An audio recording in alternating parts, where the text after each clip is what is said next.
Categories of wine. In this lesson, we're going to be looking at the three different categories of wine: white wine, red wine, and rosé. Within each of these categories, we're going to be paying particular attention to their color, flavor, and texture, what foods they pair well with, and how to drink them. Let's begin the lesson with white wine. White wines are light in color, varying from a very pale yellow to yellow-green to a dark gold.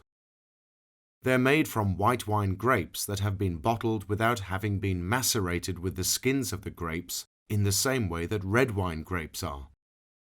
Maceration is the extraction of tannins and color from the skins of the grapes, and it is this process which doesn't take place when making white wine. White wines are generally lighter in style than red wines, and because of this are most suitable for light meat dishes, fish dishes, summer lunches, and as a light drink before dinner. Guests will usually drink white wine chilled to about 9 degrees Celsius, and many will start a dining experience with white wine before moving on to red later on in the evening. While ice isn't served with white wine, some guests may ask for ice with their wine. If this is the case, provide a small ice bucket and pair of ice tongs on a tray along with the bottle of wine. This will allow the guest to add their own desired amount of ice to the wine. Furthermore, when serving white wine, always provide the bottle along with an ice bucket to ensure that the wine stays ice cold. The most common varieties of white wines are Chardonnay, Chenin Blanc, Viognier, Gewürztraminer, Sauvignon Blanc, Muscat, Semillon, Marsanne, Riesling, Pinot Grigio, Grenache Blanc, and Pinot Gris. Now we can move on to red wine. Red wines are heavier, bolder wines that have a red color, which varies from brick red to scarlet to dark purple. These are the wines that have been made by macerating the grapes with the skins to extract the color and tannin. From this point, they are most often oaked in wooden barrels for an extended period to get extra structure, flavor, and tannin from their time in the barrel. Because of this, they are also considered more complex and layered than white wines. Because red wines are usually heavier and bolder, they are most commonly enjoyed with more substantial dishes, such as red meat, and guests will usually order them towards the middle and end of a dining experience.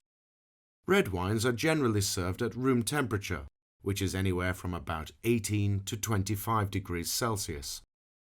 The most common red wine varieties are Cabernet Sauvignon, Cabernet Franc, Merlot, Zinfandel, Shiraz or Syrah, Grenache, Malbec, Mourvèdre, Nebbiolo, Sangiovese, Barolo, Carignan, Pinot Noir, Pinotage, and Gamay.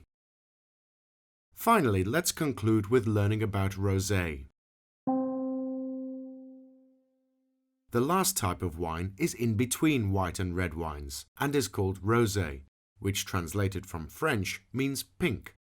This is because rosés are a beautiful pale pink color, almost as if it is halfway between red and white wine. However, rosé is not always a mixture between red and white wine, as many people think.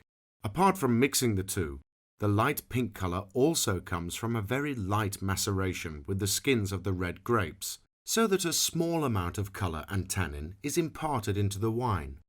This makes rosé wines slightly more tannic and slightly heavier than white wines, but not nearly as heavy as red wines. Like white wines, rosé also needs to be served chilled at 9 degrees Celsius. Because of this, always provide the bottle along with an ice bucket to ensure that the wine stays chilled. A few of the most common varieties of rosé wines are Grenache, Cinsault, Sangiovese, Shiraz or Syrah, Pinot Noir, and Merlot. Within each of these three main categories of wine, there are also many varieties within each category. A similar idea is to think of fruits and citrus fruits. If citrus fruits are a category of fruit, within citrus fruits there is a whole variety of individual citrus fruits. Examples include oranges, lemons, limes, and tangerines. It is exactly the same with grapes and the wines that they produce. The point is that by knowing the different varieties of wines within each category, you are already well on your way to understanding the complexity and diversity of wine. Can you finish off the lesson by naming the three main categories of wine? If you said red, white, and rosé, you are correct. Good work and well done on finishing the lesson.